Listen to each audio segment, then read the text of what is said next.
The alliance between Russia and Iran is situational and shaky, experts are sure. The two diplomatic pariah states, which have already had numerous conflicts, are now forced to cooperate.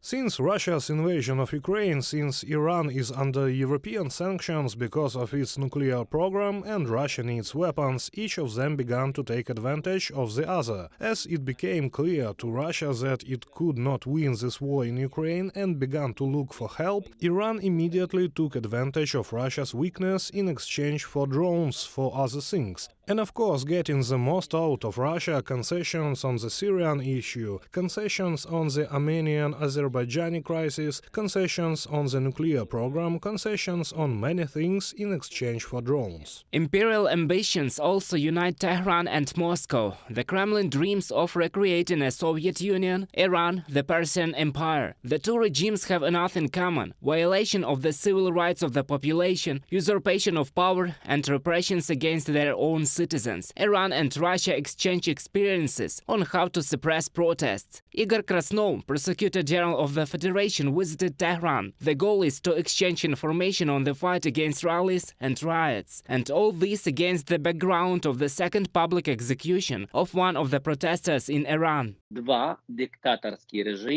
The two dictatorial regimes may have much in common. It is enough to draw a parallel between Hitler and Stalin. It would seem that they have completely different ideologies, but they are very close because these dictatorial regimes, they are comfortable working together. But each of them does not forget the past. Tehran does not forget that once the USSR occupied Iran, and the same thing in Russia. They do not forget that the Iranian regime is an Islamist radical regime, which in fact is not only anti-Western but also anti-Christian. Cooperation between Iran and Russia allows the Federation to receive Shahed 136 kamikaze drones. Experts are sure that Moscow has already agreed with Tehran on the transfer of ballistic missiles. In turn, Iran will receive a batch of 24 Su-35 fighter jets. Russia is ready to partially disarm its own air fleet for the sake of strikes against the critical infrastructure of Ukraine.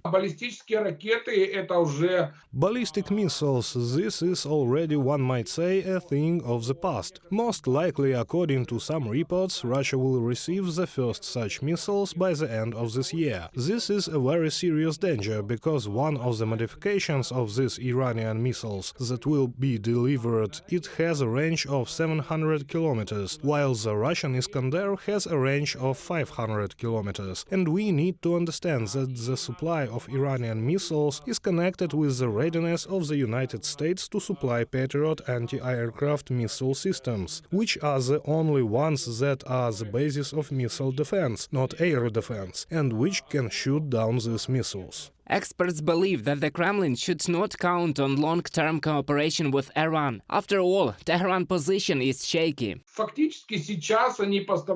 In fact, now they deliver what they have in stock. Everything will depend on foreign policy conditions. If Iran suddenly gets into trouble or is accidentally attacked by unknown Israeli aircraft, then they will be forced to reconsider their obligations to Russia and, roughly speaking, they will need these weapons themselves. Now they don't have such special problems, so they can quit effort to conduct such a deal, exchanging their missiles and drones for planes. According to experts, the alliance between Moscow and Tehran is dangerous not only for Ukraine. Given the ambitions of the Iranian regime, the Middle East is under the threat of military expansion. Reported by Roman Smoler, Larissa Zubenko, UATV News.